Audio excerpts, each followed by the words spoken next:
يا أيها المزمل قم الليل إلا قليلا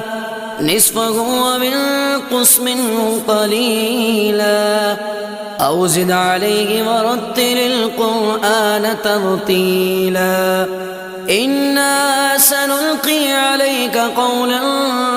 ثقيلا إن ناشئة الليل هي أشد وطئا وأقوم قيلا إن لك في النهار سبحا طويلا واذكر اسم ربك وتبتل إليه تبتيلا